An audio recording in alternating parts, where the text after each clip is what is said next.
This episode of JMC is sponsored by Mocha Motion Coffee. Get caffeinated with Mocha Motion Coffee, a mobile boutique beverage bar transforming Lancaster's caffeine scene. Indulge in their meticulously handcrafted espresso drinks, vibrant matcha, real fruit smoothies, and refreshing acai bowls. Catch Mocha Motion at their next stop or elevate your next corporate affair or even private party with their bomb coffee offerings. Now booking into 2024. Sip, savor, and celebrate with Mocha Motion Coffee, where every sip is a journey, journey, and every moment a memory.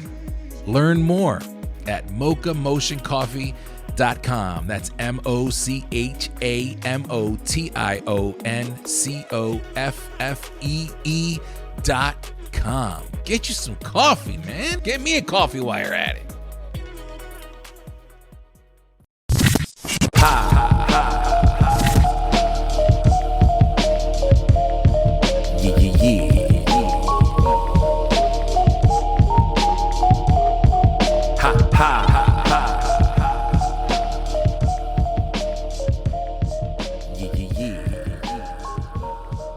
Welcome back to the Journeyman Chronicles, JMC, where we maintain focus and stay continuous through all 4 seasons. My name is Felix C. Arroyo, and this is episode 71. I got to talk to none other than Tony Brownheart. Tony stopped by. We talked about music, but a lot more than that. We get into a really deep conversation about the connection with music, emotions, sensitivity, senses, dreams. We really dive deep. He's a deep thinker. He's very pensive. We relate on those grounds.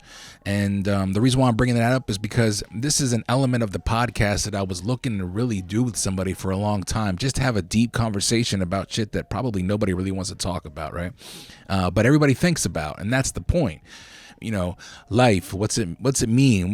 Where are we? Does it matter? You know, shit like that. So along with the music and along with the production that he does, we also talk about how he dives into it and what it means to him and his connection to it.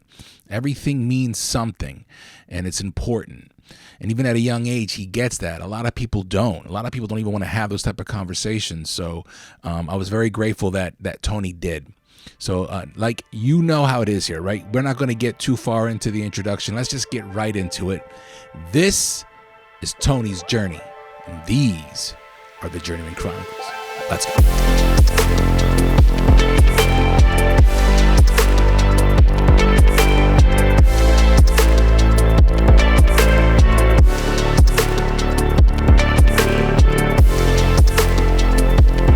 All right, man. So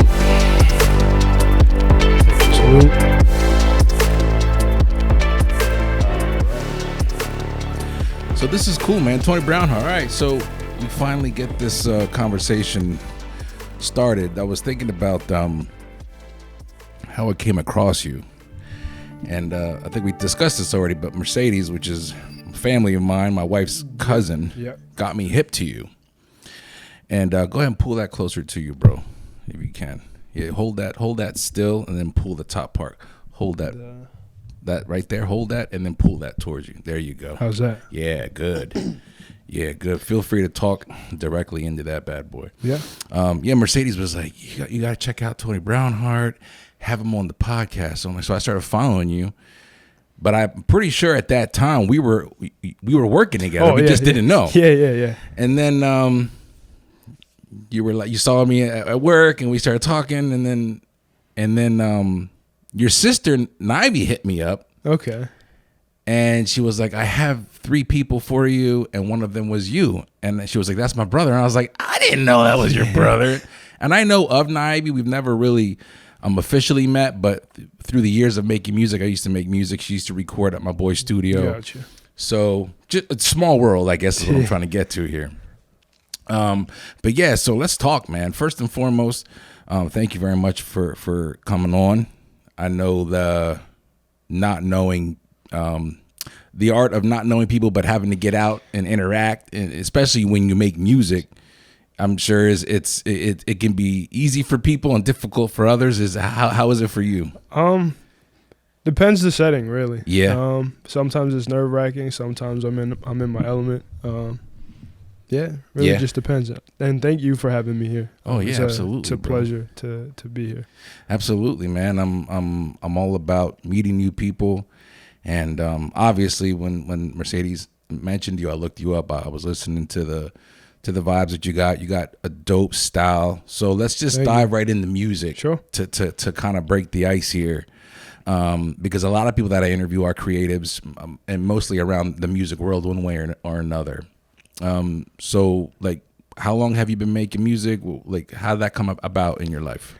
So I started making my own music probably when I was 18 years old. I'm 21 now. Okay. That's when I really got into music production. So what I do is I'm a producer, singer-songwriter, and an audio engineer. Okay, so you're doing it all. Yeah. Nice. And I give a lot of credit to you know who Russ is? No. Well, he's a music artist. Well, yeah, Russ. Okay, you talk about Russ. Yeah. Artist, yep. He's nice too. He's one of my favorite cats to listen to. Yeah, he's really good.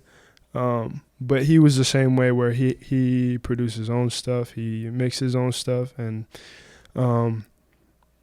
it inspired me to know that I can do it on my own as well. Yeah. For one, there's a lot of barriers to entry, not as much as maybe like 20 years ago. Okay. But things can be very pricey. So it was like necessary for me to learn how to produce my own stuff and mix and master my own stuff, because it's very expensive. So yeah, I've just been honing in on my craft for the past 3 years. But as far as like music goes, I've been a musician since I was probably like 7 years old or so. Okay. I started playing the piano and then played trumpet in school and guitar here and there. So yeah. So the music as an artist came first, and then the honing in your craft to produce it and engineer it, that came later on out of necessity? Or were you always interested in that? I'd actually say the production came first. Oh, really? It wasn't like I was producing on a software or anything. Yeah.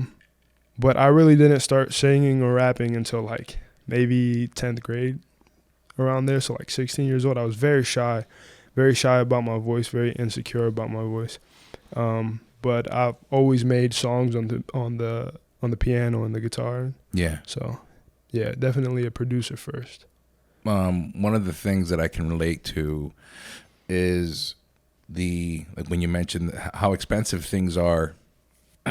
And obviously, things change over the course of years and decades, and what we have at our disposal, especially artists. And I'm not an artist, but I can imagine the ability to upload what you've created in seconds, as opposed to having to pay to go and get it produced and engineered. Exactly. But the quality of music is still it's still taken very seriously. So you don't want to have to pay somebody to produce or engineer, because after a while, unless you're making the money to do it, it gets expensive, like you're saying. Right. So the reason why I'm bringing it up is because I can relate to that. Like even with the podcast, like I'm doing this all on my own.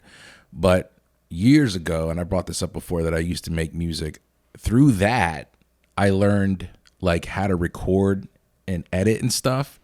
And so I've used that on the podcast. And so I'm kind of like, let me learn it more and let me do as much as I can on my own, because I don't want to have to dish out any money that I don't really have, because things do get expensive. Yeah. And it's, I mean, the hell with it. If people can grind and make the money that they need to pay for those services, then God bless you. But what I'm getting from you is, it's not like you were forcing yourself.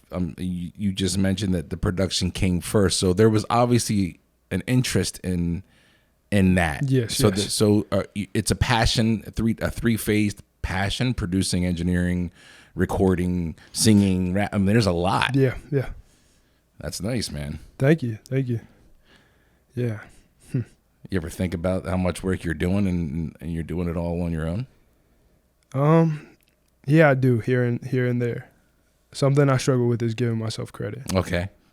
That's fine. I do the same thing. Yeah. So we're both in the same boat. I think a lot of creatives do that, actually, especially while working a full-time job. It's like you're constantly on the go. You're working your full-time job. You come home and you're working on whatever craft you're doing, and it's like sometimes we forget to give ourselves breaks. Yeah. And they're very necessary. Like there's many times where I feel guilty for taking a day off. You know what I mean? From your passion. From my passion, whether it's organizing releases or what I have to do, just everything related to my music. If I'm not working on my music like every day, like I feel guilty. Yeah. Yeah. Well, do you have children? No. Okay, so you're 21 years old. You don't have children, so you're in a great spot in life. So even though I understand what you're saying, allow me to reassure you that there's no reason to feel guilty Sure. for doing exactly what you're doing. Sure. I think it's noble and honorable though, because especially when you're working a full-time job, sometimes you can. The flip side comes about where you're kind of like, man, am I doing enough? Like, everybody sees you doing exactly what you're doing on this phenomenal level. You don't want to give yourself that much credit because, like, for me personally, it's weird. Like, it's like, I know it, I get it, Yeah. but I just don't like the spotlight like that. Yeah. But at the same time, I get fooled where I'm like, am I doing enough? Like, because I am. We're working, we work together at Tate. So you're working a full-time job. You have that. Then you're coming home and then you're trying to dive into all this. And you're like, am I doing enough? I'm seeing everybody else like do it at this level. Mm-hmm. Am I committing enough time to it because of my full-time job? Yeah. You know what I mean? But then in reality, you're so close to it, you don't see that you are doing enough. Yeah. Like you are doing so much more than what other people may be doing. For sure. Some people are just actively, they're the artist, and then they rely on, I got to go to the studio, and this cat takes care of recording me, and I just got to show up. You know what I mean? Right. I think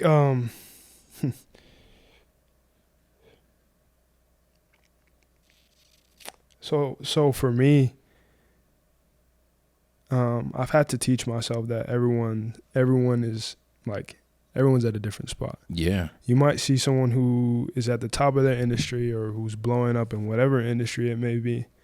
But that's the thing, like, people only see the tip of the iceberg. They don't see the all the hard work that went into it beforehand. Like when no one cared about what they were doing really, and they were just so committed because they were so passionate about whatever it was.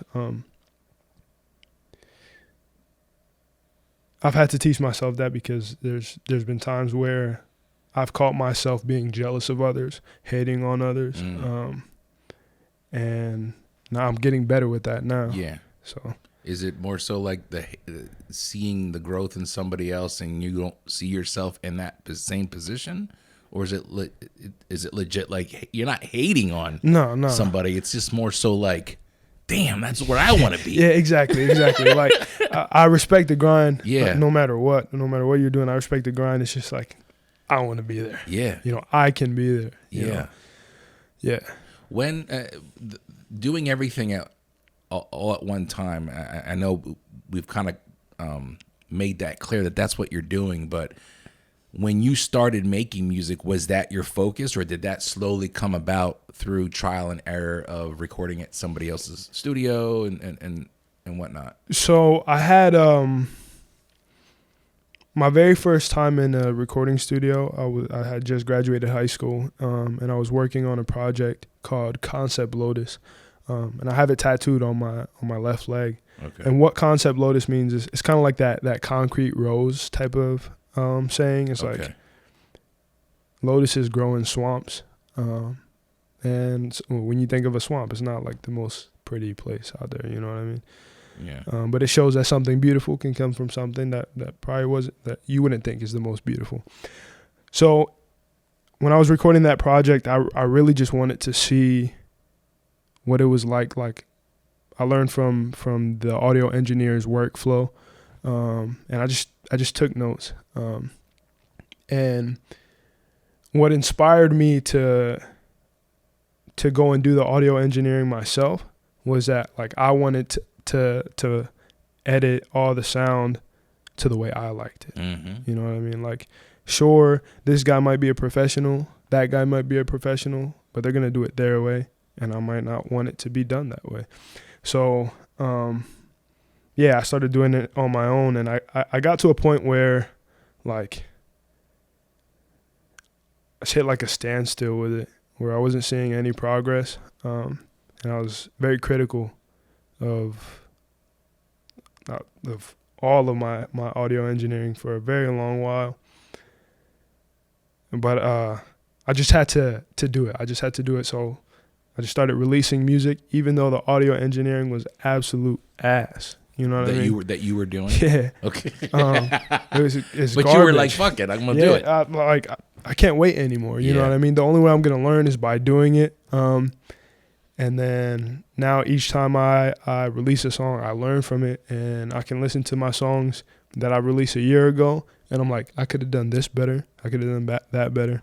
And I'm still learning. I'm still like a very amateur audio engineer. Yeah, you know, but I think it's still so dope though. Yeah. That you're doing it. It's not common. Maybe it is. And do you know of other artists that are doing the same thing that you're doing? I know a few.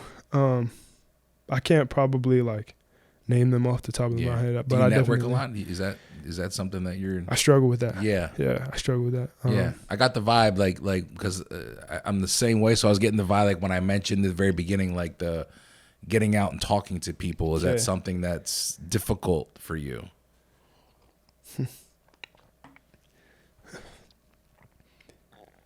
I say it's a little bit of both because now I'm entering a new version of myself where it's kind of easier. Gotcha.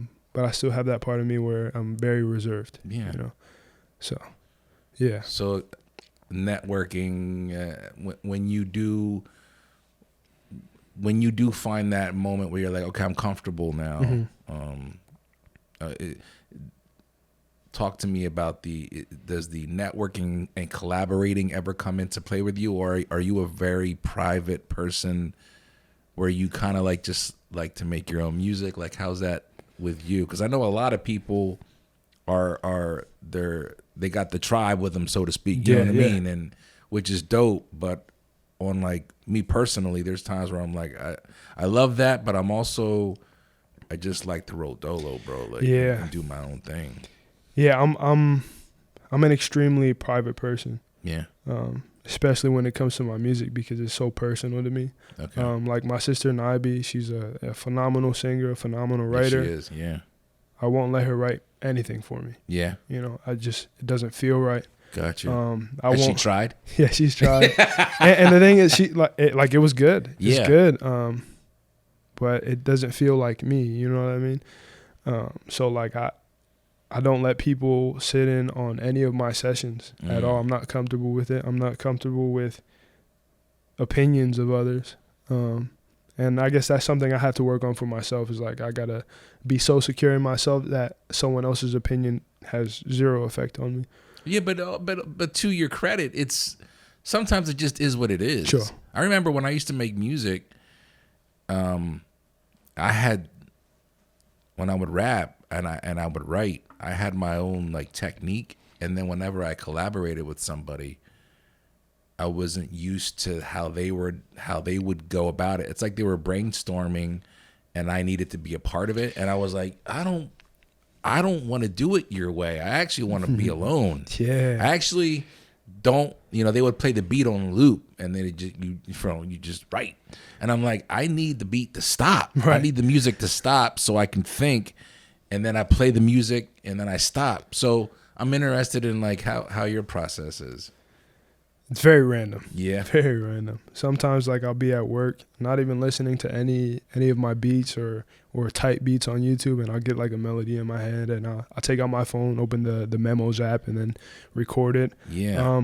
But it usually starts with me just making a beat, and sometimes I get it right away. And I hop on the mic and write to it. But most times I have to sit on beats for a very, very long while. Yeah. Not necessarily a long while. Sometimes it's a few months. Yeah. But there's beats that I've made 2 years ago that I'm still kind of waiting for, I guess, the inspiration for. You ever come back to something that you weren't feeling at first, and then like a year later, you're like, I've done it. I've done it a few times. Even like I have so many songs. I probably have maybe 11 out or so right now. Okay. But I have a lot that are unreleased that I'm just not satisfied with. Yeah. Because I know where I can be, and it's just not up to my standard right now. Maybe it would have been like 2 years ago, but again, the audio engineering not being good got me out of my flow, and I started not liking some of my music. But yes, I do come back to beats. I come back to songs, and if I don't like a flow of a song that I started maybe a year ago, I'll just completely scrap it and then try something different. Gotcha. You mentioned that around 7 years of age is when you really started becoming interested in music one way or another. It brought into your life. Well, are you from Lancaster? Yes, I am. So what were some of your inspirations? Were there any local artists, or was it more so what you were hearing on the radio at your tender age of 7? So I'm trying to say you young, bro. So I mean, you being 7, I was probably already in my 20s. Yeah. I'll tell you what. So I'm Puerto Rican. Me too. My mom always listened to a bunch of Latino music. Okay. My sister listened to a lot of R&B. But I can't tell you. When I was a child, I can't tell you any specific type of music that I grew up on, because there was just so much. Yeah. I really, when I got into high school and I started finding music that I liked, that's what I say I grew up on. So artists like Daniel Caesar, J. Cole, Bad Bunny, Russ. Yeah. That's really, that's what I say I grew up on, because I really don't remember much of influences from childhood. But I'll tell you what, my very first memory when it came to music, I was at church, probably 4 years old or so, and the worship was going on, and I couldn't tell you what the song was about or anything. I was 4 years old. But I started crying. I felt it so much.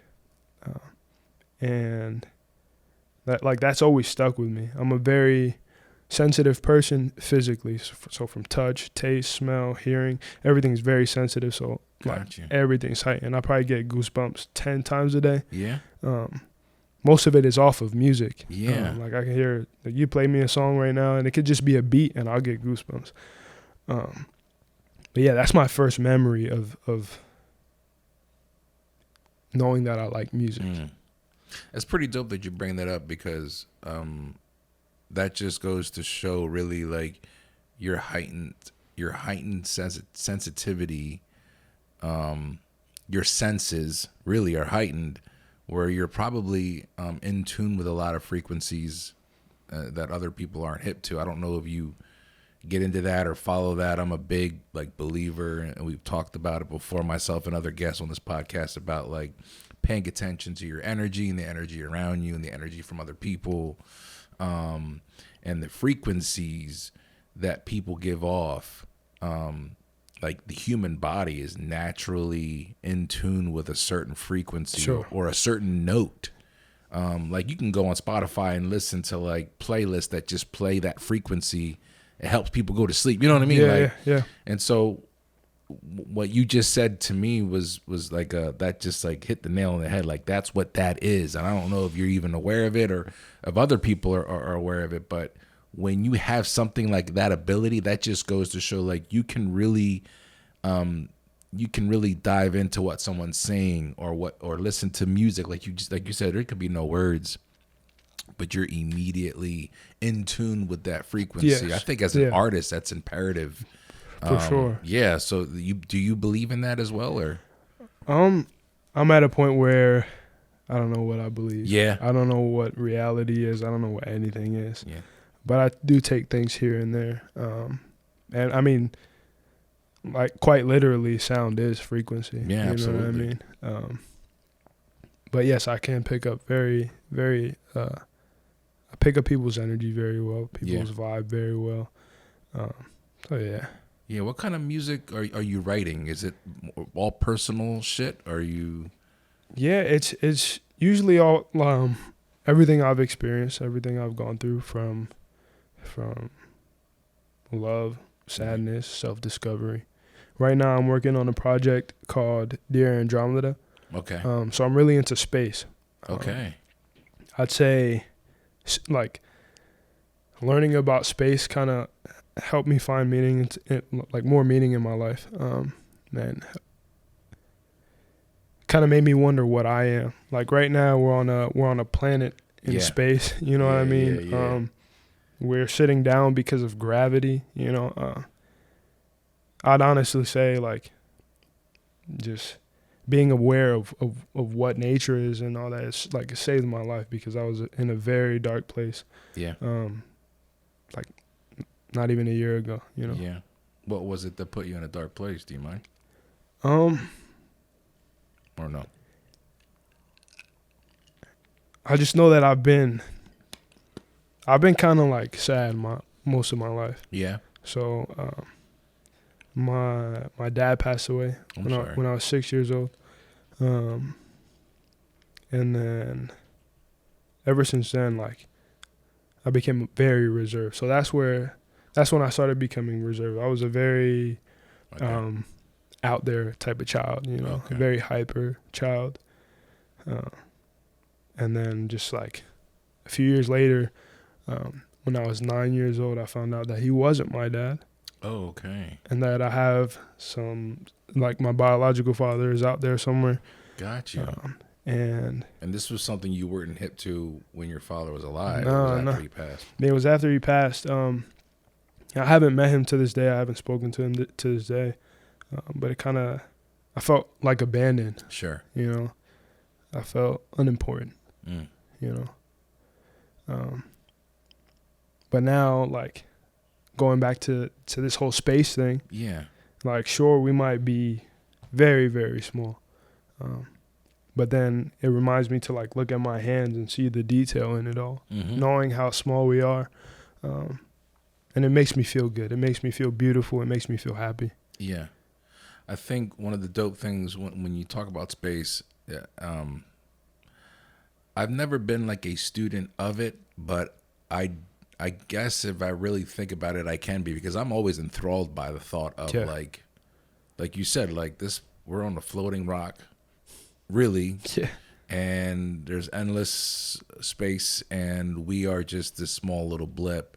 But everything that is out there is what we're made of. Yes. Like the atoms. And you know, like when you start going down the wormhole, it gets really interesting and cool. And then at the same time, it gets kind of like, this is starting to wig me out a little bit. Like, you know, but I think that goes back again to like, you know, when I brought up the frequency thing and you were like, and I'm still trying to figure things out, that everything you just talked about is like in line with like discovering oneself. Sure. Yeah. Like not really not hanging your hat on anything label wise, but just being like, I'm not naive.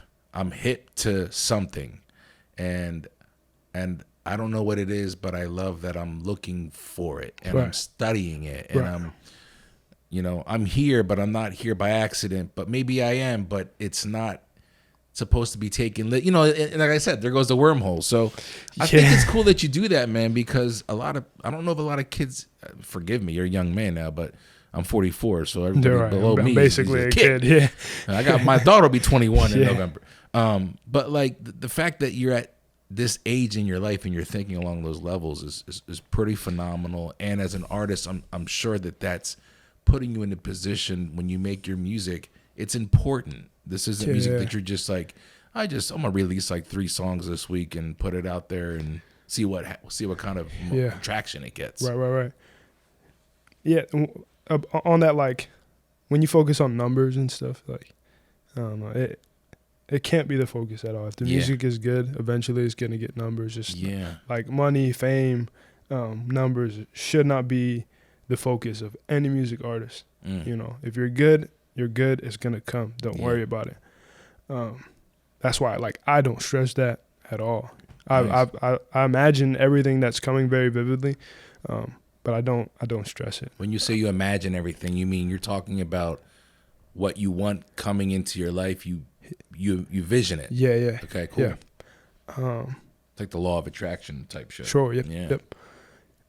So this next project called Dear Andromeda, it's a 5-song EP, 5 or 6. I'm still like, yeah, toying with that. Yeah, but it's gonna release in like November, December. So I have to decide now. Gotcha.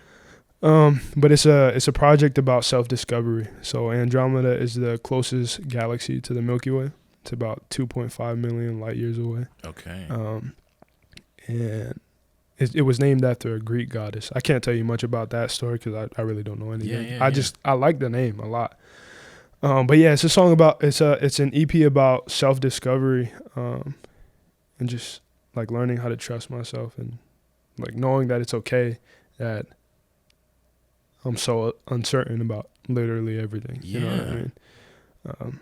That with time, like I'll become more wise and this and that. But at the end of the day, like I realize no matter how wise I become, I know nothing. Yeah. You know? And yeah. That's humility right there, because that's everybody. That's right. Whether they want to admit it or not. Right. I think when you're able to admit that, then the burden of stress isn't as big, if that makes any sense, because you can't put any onus into anything, because it is what it is, and what's the there's a word I'm thinking of, and I can't think of it right now, but hearing what you just said, I completely co-sign it, and I get what you're saying. Yeah. And it's kind of like when you have that way of thinking, things don't really weigh on you as much. But then on the flip side, there are some things that do weigh on you. Mm-hmm. So you seem to be a very pensive person. Is that fair to say? Do you do a lot of thinking? Yeah. Yeah. What are some things that you like to think about a lot? I mean, you mentioned space, so you're thinking obviously about space and time and relationships with people. Is that something that you think about a lot, or no? So my biggest question is, why is it that it is why it is? And that's when I just sit with every now and again. But the thing is, like, I'm well aware I'll never get the answer. I think about money a lot. Money's very confusing to me. It's like it's an idea. Yeah. And it's a value we put towards time and resource. Relationships confuse me. I confuse me. I think about trust a lot. Yeah. And how, like, I don't think I trust myself to take care of my emotions and my well-being. I think a lot. And I used to say I don't overthink. I just think a lot. But recently, like the past month or two, I just found myself like going in laps, man. But it's my favorite thing to do. It's like nothing else, like not even music comes close to the fulfillment I get when it comes to thinking. Yeah. Like when it's all said and done in my life, I like the music is great. It helps me express myself. But I kind of want to be known as like a philosopher. Yeah. You know? Yeah.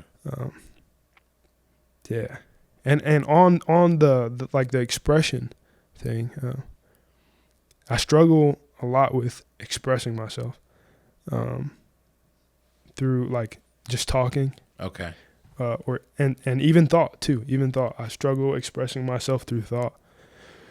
So when I make music, I'm in the process of writing a song. I'm like, I'm in some sort of zone. Okay, yeah. I can barely remember writing any of the songs I've written. Really? Yeah. That's cool. And I write them down on paper, each one down on paper. But yeah, I can't remember it for anything. But when I go back and listen to the songs, maybe a few days later, I understand myself a little bit more.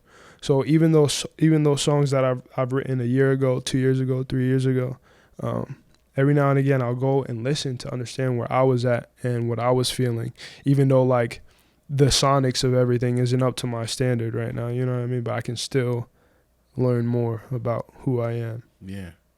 That's dope, man. Thank you. Reminds me of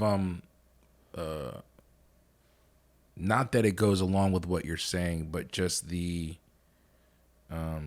allowing yourself to, when you say you love to think, really you're just allowing yourself to articulate your thoughts so many times that does then aid in the creation of your music. For sure. You know what I mean? Like when you structure your thoughts, you know, there's a I don't know, I didn't know Michael Jackson obviously, but apparently he told either Puff Daddy said the story a long time ago that Michael Jackson told him that he could see colors when he heard music. Yeah.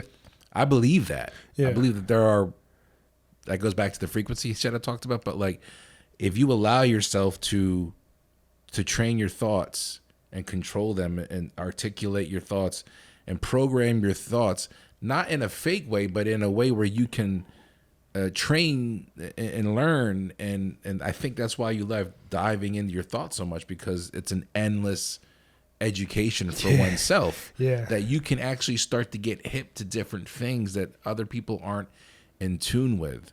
When I listen to music, one of my favorite things to do is I like listening to a lot of instrumentals. So like the past 5 years, I got really hip to lo-fi, but there's a lot of different genres that are just, you know, like atmospheric, cinematic type of music.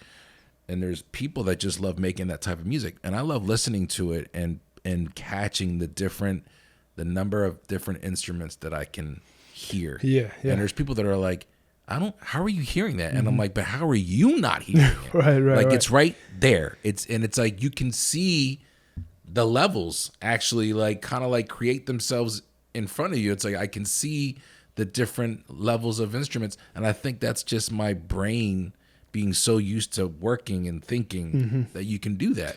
Yeah. On that, a lot of people are just blessed with that. Like me personally, when it comes to sound, I more so feel. I don't see anything. But that's cool. Yeah. Like there's people who, there's a name for it, but there's people who, it's some sort of condition or something where like a certain note will be played and they'll see a certain color. Yeah. And a lot of those people have perfect pitch because they can tie a C note to blue. Yeah. You know, and a G note to purple, you know. But that I find that fascinating, just how crazy the human mind is. I'm curious. You like watching documentaries? Oh yeah. Yeah. Okay. Yeah. Because that'd be right up your alley. That's how I am anyway. Yeah. I love learning history and just something could be on it I didn't know about, and I'm just caught off guard by it because it's like, oh, this is interesting. Right. I'm learning something. Right.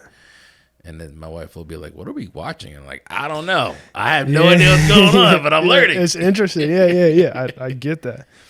Does your music, going back to that real quick, and then we'll move on. But you talked about Dear Andromeda. Is that the name of the project? So are you, when you decide to make a project or you're working on music, however it comes about, is there always a structure in regards to there needs to be a theme or something that I'm passionate about?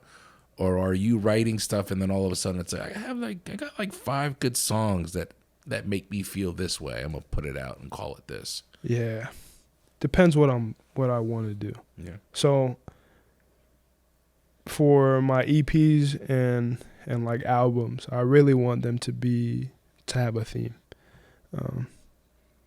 But as far as like just throwing songs together. That's more of like a mixtape. Yeah. You know. Mm-hmm. But I'm still very fresh when it comes to building projects. I've released a project in July called The Birch. Okay. And I'll tell you a little bit about that. So behind my house, there's a birch tree. And I would always look at it as a kid and whatnot. And the name just came to me, like The Birch. And with that, I've had a few beats and a few songs already. And I was like, these can go well together for The Birch. Now let me tell you the meaning of The Birch. It doesn't mean anything. I just like it, and I like the tree. But one day, right before it releases, I go for a little walk. I like taking walks so I can just think. Yeah. And on Google, they have this thing where you can pull out the camera and it'll tell you what type of tree it is. Turns out it's not a birch tree. It's what you call it? I'm drawing a blank. I think it starts with an S. Anyway, it's not a birch tree. Yeah. But it still stuck. It was like The Birch. Yeah. And I like it. So now I just recently got a studio, and it's called the Birch Studio. I like it though. Yeah, it's nice. It has a little ring to it, and I'm working on building a record label now. Okay. That would focus more so on producers, because that's my favorite thing about music is producing. Gotcha. And it's called The Birch Records, and it kind of like it fits. It's unique. Yeah. But as far as like going back to that whole theme thing, I'm working on an album right now to release next year. It's called Vermilion. So Vermilion is like a bright red. Okay. That's the name of the color. That's the name of the color, yeah. Vermilion. Vermilion, yeah. Okay. And same thing with that thing. That word means nothing to me, but the fact that I like the word, and I like the color. So 2 years ago, like on my bicep, I have. Okay, I see that. I have vermilion tatted. Now that's not the color. It kind of like got dull. Yeah. But that project is. The theme of that project is feelings.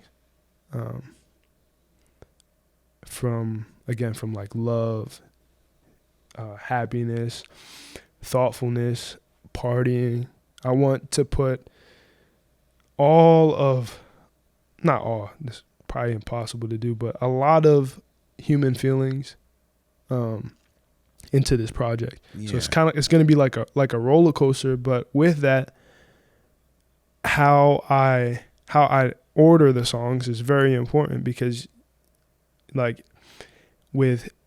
can be two songs that are completely different in feel and in meaning that you might not be able to put right next to each other. And if you do, you have to make it transition into a way where it's seamless and it makes sense. Yeah. So that's that. And I'm aiming, I really, really want to hit 17 songs. Yeah.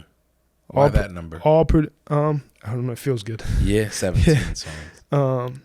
All produced by myself. I want no features. I want it to just be me and really everything that I felt up until this point. Yeah. And that's what that project is about. So if you can imagine in your head, imagine like a black room. You're sitting in a black room. You're in the middle of it, and there's a doorway. And then there's just a really, really bright light. Now, go from the perspective of behind the person, so like a third-person perspective. Yeah. And that's what like the cover art would be. Okay.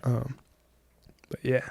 So you're already processing different projects at the same time. Yeah. Is that stemming off of the music or the beats that you're hearing, and you're like, ooh, I love that. I love that for that. So then you start creating multiple projects. Yeah. Because I personally don't want to be bound to a certain type of music, certain topic of music. So I'll set up a project regarding feelings. Yeah. Maybe one day I'll release a project that's about like, I don't know, partying, having a good time. Another one is more so like smooth maybe. Another one would be all thoughtfulness. Another one might be like sadness, you know what I mean? And that's what I think EPs are very important. So EPs are just 6 songs max. But you can be very, very direct on your message that you put into that, because it's not so big. Yeah. So I plan on releasing a lot of EPs in my career, and like maybe a few banger albums here and there. That's cool. Yeah. I think the use of the EP is becoming more. It's being done more now. Maybe even within the last maybe like 8 to 10 years, I've noticed it more. But with that also being said, my the amount of music in different genres that I listen to has widened in that same time span. So that's probably why I've gotten hip to that. Because growing up, when I just listened to rap music, you don't really see many EPs. The way I look at EPs is they're like the short films of music. Yeah, I like that. Yeah, I personally have I'm a very impatient person. Very impatient. I know what you mean, dog. So there's a lot of times where I don't want to sit down and watch a full movie. You know, I want to get like, give me the message right now, 10, 15 minutes, and then we're done, and I love it. And that's where I feel like EPs can be very, very, they can shine doing that. You know what I mean? If they're done right. If they're done right, yeah. I feel like if you don't really have a theme, then the EP doesn't hit for me. Yeah. And I feel like, this is just like this is just a 5-track. It's a small mixtape. Yeah. Yeah. As opposed to being like, when I hear artists kind of release those EPs that have a certain structure and a theme, it kind of like gives you an idea of where they are. Where it's like, ooh, if they release an album anytime soon, they're already in the middle of some dope vibes. I'm curious. As a listener, I've always appreciated that. You kind of hinted something here that I'd like to get into, and the not wanting to watch movies. So, are you the patience in you? Is that always the scenario with Tony Brownheart? Can you sit and enjoy a good movie? Oh yeah. Oh, okay. Yeah, but I'm not gonna watch like a movie or 2 movies every week. Okay, fair enough. Yeah. You know, like I might watch a movie once a month. What about since we're kind of like having the same type of interest in music, I'm curious as far as storytelling, do you appreciate that in a good series? Do you watch TV series at all? Yeah. What are you watching right now? Anything in particular? Not anything right now. It's a good TV series I watched. I honestly haven't watched a TV series in a very long while. Yeah. But one type of show that I've watched is anime. Okay, you like anime. Nice. I don't know really. Yeah. It's just, I never watched it growing up, but I know it's got a huge following. Like different types of it. So I like the storytelling aspect and how dramatic it is. I was the guy who thought anime was really corny. Yeah. I thought it was for cheese balls. Yeah. But I gave it a shot, and I've actually like cried to an anime before. I haven't watched one in like 2 years or so, but I really appreciate how dramatic it is, because like any normal TV show, like if it's recorded with cameras, you can't have the same dramatic emotion. Like you could do anything with any type of animated film or show. Yeah. I like a good story, and recently my wife and I watch a lot of TV shows together, and I corrupted her in that regard, because when I met my wife, she hardly watched any TV. But I can't really watch something. Let me start this over. I can watch anything, but I have to wrap my mind around what I'm watching. So, for example, we're going to watch some really goofy ass TV series. Okay, then I'm not going to invest myself. I hate to say it this way, but like not intellectually, but I'm just going to relax and not try to absorb as much information. I'm just going to enjoy the show, as opposed to being like, when someone says you got to pay attention to everything in this movie because it's going to trip you out. Then everybody be quiet and let me absorb this. You know what I mean? Because I love to process. I love the story. Don't talk. That are you the same way or? Yeah. And when it comes to movies like that, sometimes you have to rewatch them. to Yeah. like get the subliminals. Yeah. For me, those type of movies are usually dramas. Yep. I really like dramas. That's probably my favorite genre of movies, because they can be dramatic. Yeah. I like dramatics. You know what I mean? Like anything with M. Night Shyamalan. Uh-huh. I'm just like a big fan. Even his really bad ones, his bad movies, where I'm like, this is a horrible movie. I'm like, but it's so good. Like the story is so good. And that's another creative that writes, directs. He writes, directs, and sometimes even stars in his own stuff. So it's just like, it's like, I guess from a creative standpoint, I'm like, but I can appreciate that. Yeah. You know what I mean? Yeah, I understand that. Yeah. This is cool, man. I appreciate. I've never had a conversation like that. I appreciate the candidness and your ability to be vulnerable, because it's not easy. Yeah. And especially for me growing up, I wasn't aware of how I felt in this regard until I got older, and I was like, oh wow, there's a whole group of people like there's. This is cool now. Where growing up, it was like, what are you talking about? And then I kind of like realized, like, my father passed away. He passed away this past Christmas. Yeah. Sorry. And thank you. And there's a lot of him that I'm realizing I have. My dad was he was a nerd for these type of things, but he just didn't really explain it to me. Like, this is what you're probably into because of me. And so I'm like, man, I love diving in the shit. I love talking about things like this. So I appreciate it, man. I know you said, like I said, it's not easy. It was, and growing up, being shy. You said you're starting to now kind of discover who you are. Is that just through just living life, or did something come about that kind of forced that realization for you, or no? It was like a switch. I think it was probably initiated by this curiosity in space. I've always been curious of space and like history and geology and all types of stuff like that. But like, so start of 2023 is like a complete switch. Yeah. Like I've unlocked this new type of awareness and self-respect. And it's hard. I'll tell you what, it's hard. You know, there's a lot of people who, like, I know I'm very aware of a lot of things at my young age. And there's a lot of people who check out and like, it's too much. When you're engaging with them, or you just notice that in general? No, just in general. Okay, yeah. Like, I'd say I feel insane. You know, and you can look at any of the greats in their respective industries. They're likely insane. Yeah. And I feel like a madman for sure.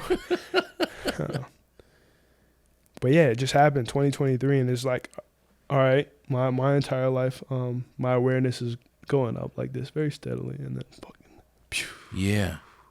And it's a lot to handle. It's really a lot to handle.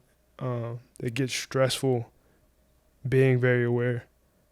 You feel alone a lot. I feel very alone very often. I feel very misunderstood. Yeah. Do you hang out with your friends? Like, do you got a group of people that understand that? Yeah. I have a great group of friends. Very supportive in everything I do. And I have a friend in particular who's been my friend since 5th grade, and he's kind of getting hip to like this type of awareness and stuff like that. But it's a different level of awareness that I have. And you'd have to like sit down with me multiple times and really get to know me, to know how my mind works and how it's just constantly on the go. Yeah. So you're constantly on the go. When you say that, because my next question was like, how do you find time to, you know, do something as simple as unwind? Is that possible for you? Or are you constantly creating? Is your mind always working, even though you may be trying to just rest? Yeah. It's always working. even when I'm trying to rest. But I've been forcing myself to like stop. Yeah. And I think me getting this studio back in July helps. That's what's up, man. It like I loved creating in my room. I loved waking up at whatever time and making anything. But it kind of stopped me from being able to just sit down and unwind. Eventually, I want to have a home studio and a studio outside of my house. Nice. In case I get like that fire and I want to make something real quick. But yeah, I'm learning to give myself time to just sit down and relax, because that's probably what does me the most harm in my life right now, is keep on going. Like, yeah, I don't want anyone else in the world right now I don't want anyone to work harder than me. Like, it makes me feel bad about myself knowing that there's people out there putting in more work than I am. So there's times where like I come home from work, 10-hour shift, and work 3-4 hours on my music, and it gets tiring. It honestly gets tiring. Yeah. Sometimes like I'll be like dragging at work, and then I'll get all this inspiration, and then once I get home, I'm kind of like dead. But then once like I'll get a wave of inspiration again, and I just work for hours and hours and hours. But yeah, finding that balance is very necessary. It is. It's necessary, but it's not easy. Yeah. Especially when you mentioned getting the inspiration. I get it at the worst time. I get it when I'm at work. Yeah. And I'm like, I get it. I've got enough rest. I'm wide awake. It's 10 o'clock in the morning. I'm sitting at my desk, and I'm like, I just want to network, and I just want to reach out, and I gotta go to work. I gotta work. So by the time I get home, you're right. You're just kind of like, oh, what was that? Where was that fire at? Like, well, I can't find it right now. I'm drained. But I think the cool thing is, man, is that you are hip to it. You want me to give you a little bit more? Yeah, let's do that. Yeah, I'm just realizing I can't remember what I was saying now, but it's cool. I love this. I love these conversations. What I was going to say, it's just cool. It's that you can recognize that, and I know you know that. And I think the cool thing is like knowing it, but still being like, yeah, but it doesn't make it any easier to deal with, the random questions or the things that sometimes I'll wake up and I can't get back to sleep because I start thinking about like dumb shit. Yeah. And I start going down these mental wormholes. But I did that even as a kid. You know what I mean? Like I was just always like, what will happen to my parents, or what will happen to my sisters when we get to this age or this year? And I'm like, why am I thinking about this? But you just start, I think that, again, that just goes to show like your emotional intelligence and also like the thought process that you are able to have. That's good. And I know that you've got to go through what you've got to go through, because I went through it. And I guess this is like the old head in me where I'm like, you're going to be all right, kid. But you are. You're going to be all right because I can see it. And as long as you're surrounding yourself, like you said, you've got a good group of people around you. As long as you surround yourself with people that don't clown that, and they encourage it, and these types of conversations continue, then you'll be fine. You know what I mean? Yeah. Then the music will be fine. The writing, the producing will be good, and you'll just be enjoying living life and experiencing life. Yeah. On that note, I've realized that you just gotta stop worrying about everything, about what's coming tomorrow, and really just live right now, because it's all we have. It's all we got, you bud. know? And that's why, like, anytime someone says, like, how are you doing? Like, I don't say, like, I'm doing well, I'm doing good anymore. I say I'm alive, because I'm aware of it. Yeah. And I'm happy. I'm so happy I'm alive. You know what I mean? It's great. Yeah. Or even like I'm trying to make, I just alluded to it when you got here. I was like, I feel bad at work. It's always like a quick, what's going on? How you doing? Got to roll, but we can't just stop and talk. And I always feel bad, but I'm genuinely trying to like, even if I've got to engage in small talk, how genuine can I make it where I'm genuinely invested in the small talk? Yeah. How you doing? Good, cool. Like, and then like, yo, I hope everything's going good, and not make it so much like this is surface bullshit, but like I'm just genuinely saying what's up, and I feel like if you have more of that in your life, then it's like everything's kosher as kosher it can get. Yeah. I'm trying to make a habit of just reaching out to friends, even if it's a text, and being like, yo, hope everything's good. Like, no need to text back, but just so you know, I was thinking about you today. Hope like call my friends and just be like, how you doing? Because I didn't do that a lot, and I'm a loner. So I grew up kind of like really enjoying my distance. And then as I got older, I was just always like, how come nobody's ever inviting me? And how come people, and then like my wife was like, not for nothing, but you grew up giving them a different perspective. They think this is what you want. And I'm like, I mean, yeah, it is, but I also don't want to be left out of things. You know what I mean? Yeah. It's cool every now and again to like just go out and do something, be invited to. Yeah, I get it. I definitely get it, man. Yeah, I think it's a matter of like humbling yourself to being like, okay, I need to learn that I need to be better at advocating for myself, but also listening to people's actions towards me. Why are you acting this way towards me? It was probably because I gave you that impression. Not all the time. Yeah. But sometimes. Sometimes it can be people just projecting. Yeah, 1,000%. But that's growth, dog. Like that's growth, and that's I always tell my kids, I'm like, if you can sleep at night, then you're doing something good. If you can't sleep at night, then something's wrong. Whether it's you're doing something wrong or something's being done to you that's not right. Yeah. You gotta pay attention to that energy, and I've never thought of it that way. Yeah, I that's how I try to. If I keep waking up at night and something's bothering me, then I need to. Then what am I avoiding? What am I avoiding? What's on my mind that my subconscious is keeping me up at night? But if I go to bed at night and I'm like, I'm doing the best that I can, I'm at peace, I'm good. Then I'm good. Like I'm not gonna think about it anymore.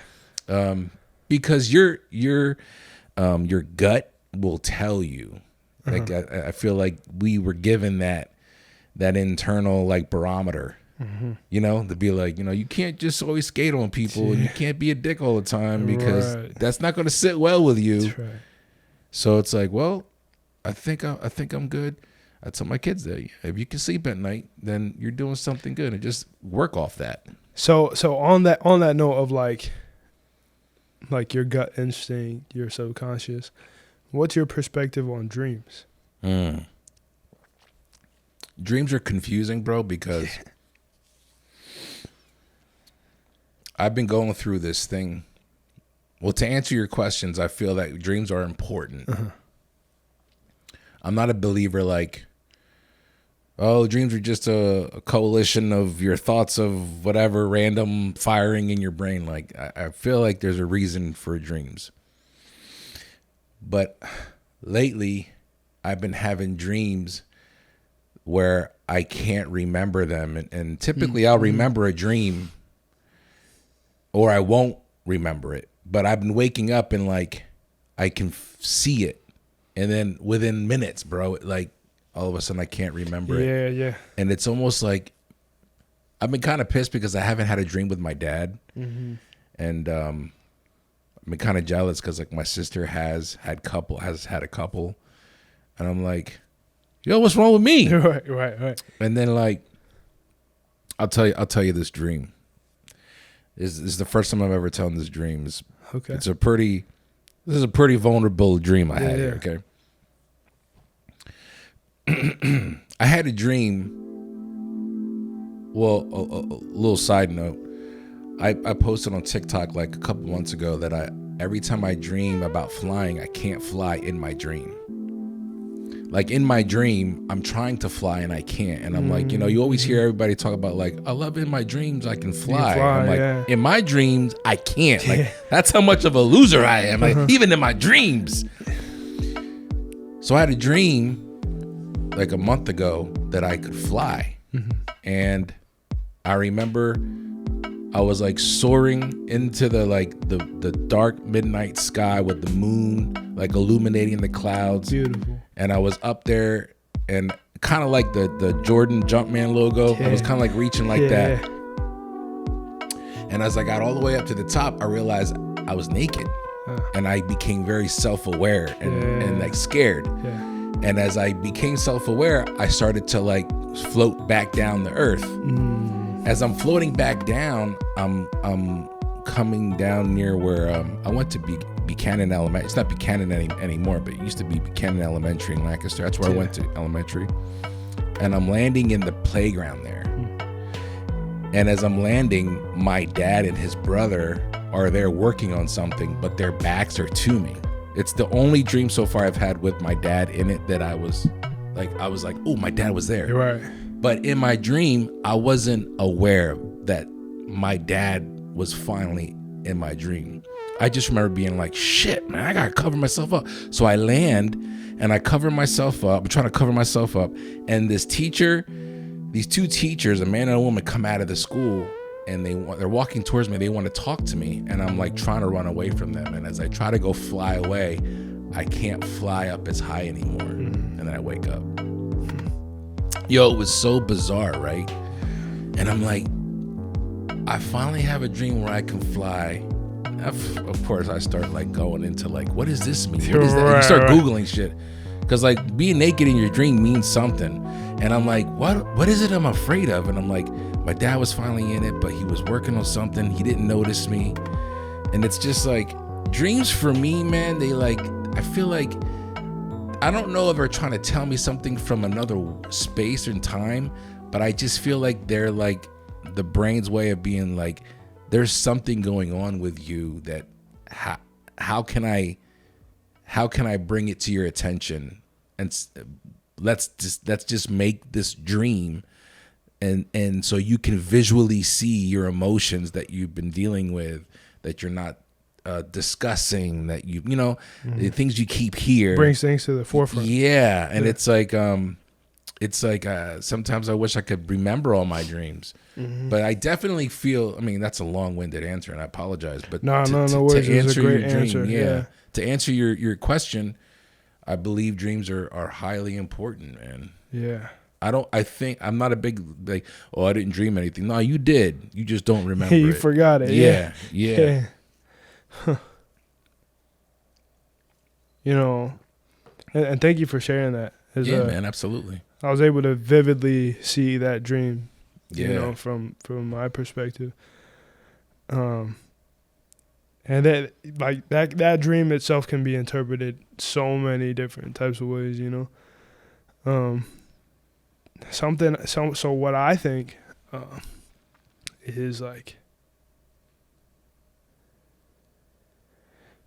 I struggle with the idea of a creator or the universe. If the universe is the creator, if something created the universe, I struggle that thing, whatever it may be, can interact with us. I don't know if we have souls or not. I'd like to believe we do. But it's more so a matter of like being able to tune into the certain thing. Yeah. To the knowledge. So it's like, this knowledge has always been out there and it will forever be out there, but it's a matter of, can you understand it? So like there's dreams that you could have had as a kid that could have had a tremendous amount of significance. Yeah.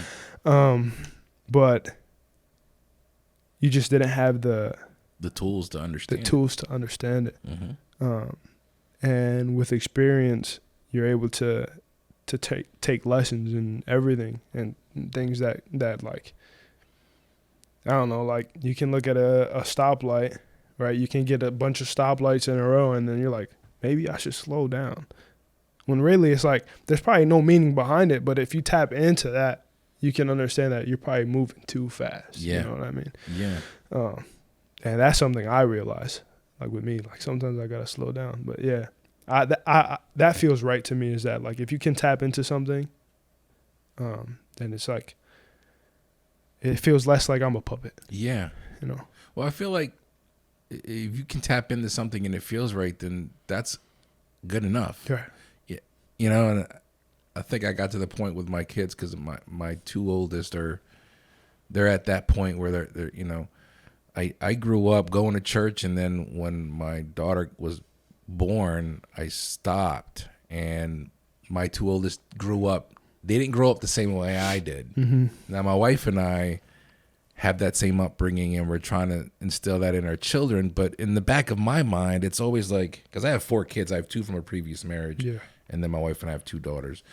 But I'm always on like this, like I grew up going to church, but then I also got like this other perspective, and I'm trying to like teach my kids, you know what, at the end of the day, you just got to do what you got to do. And if you feel right doing it, then God bless you. Right. You know what I mean? I can go down the wormhole of like, what the fuck are we doing and what's the point? Yeah. But if I just stop and say, you know what? I don't know what's going to happen when I leave this place, and we'll find out. But let me just do everything I can let me just make sure that I'm happy and that my family's happy, and let's just do that. You know what I mean? Because you start hearing these like different like stories of people or you know, they have this belief that when we die, we find out that really we just reincarnate into a different life to build up our karma. And I'm like, well, if that's the case, then like how many unique souls really are there if it's always a different body that you're in? Yeah. And I'm like, you know what? I start waking myself out. I'm like, you know what? Let me just take a breath and go, I know I'm here now. Right. I know I'm here now. And I know I love my children. I love my wife. I love my family. I don't know what's going to go on after this. You know, maybe when we do enter that next realm and our higher conscious is aware of everything, and we're going to go, oh yeah, I forgot about this place. Whatever, I guess. I just know right here, right now, I'm living life the best that I can as a decent human being. You know what I mean? Like, I'm not trying to be a shitbag. I'm just trying to be a good dude, a good father, good husband, good friend, good brother. But yeah, these type of thoughts, man, like I said earlier, you can, they can open up a world of joy and like awesome thoughts. And then at the same time, it scares the shit out of you. Yeah. Because it makes you realize, again, how much you don't know. Yeah. And it's scary.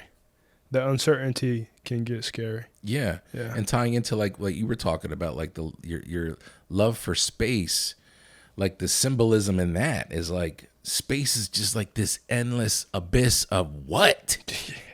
And then you're like, 25 million miles away, there's another galaxy. Like, how do we even, like, the stars are really planets from, how do we know that? Like, crazy. Right. I get it on an intellectual level when you start listening to these cats that know what they're talking about. I'm like, I believe you. I believe that you know what you're talking about. But man, it just blows my mind away. Yeah.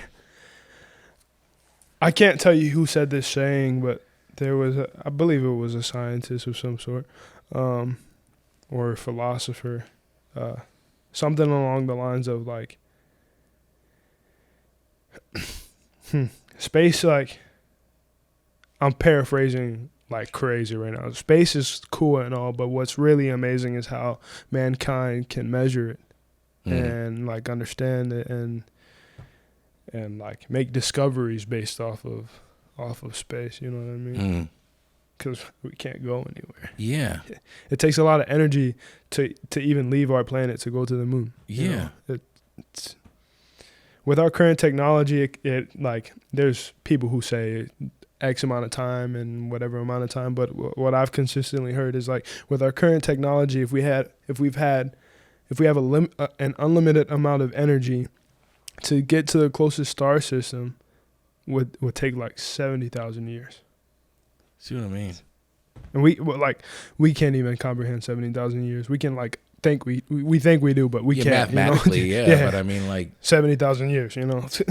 It's like, and there's people that are like committing. They're like, yeah, we'll commit a team, and we're just gonna say goodbye, and we'll just go out there, and then we'll just like try to continue life out. It's just like, what are we doing? What is any of it? Yeah.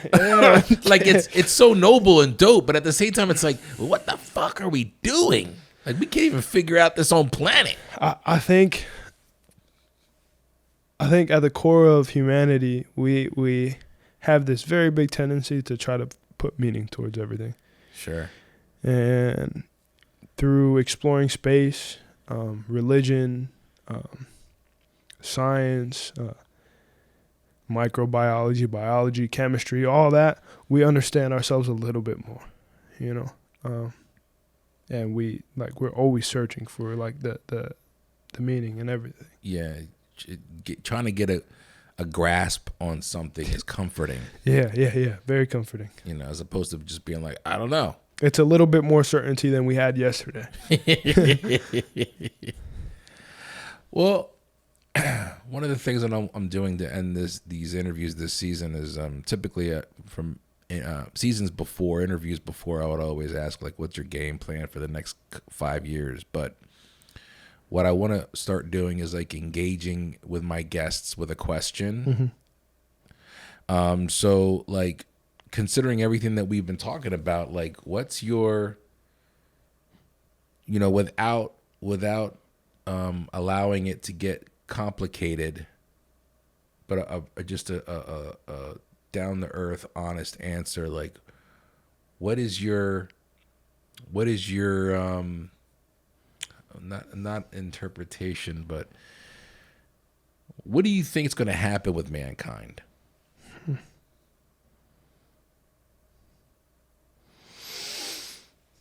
It's a very big question. I'm very hopeful in humanity.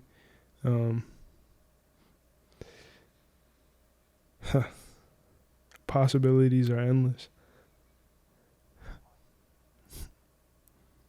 That was a big question, man. That was a really big question. But we've been talking about it this whole time, really.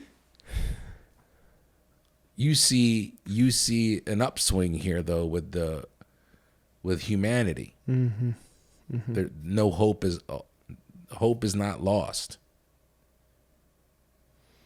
No, it's not. Which is good. That's a good way to look at it.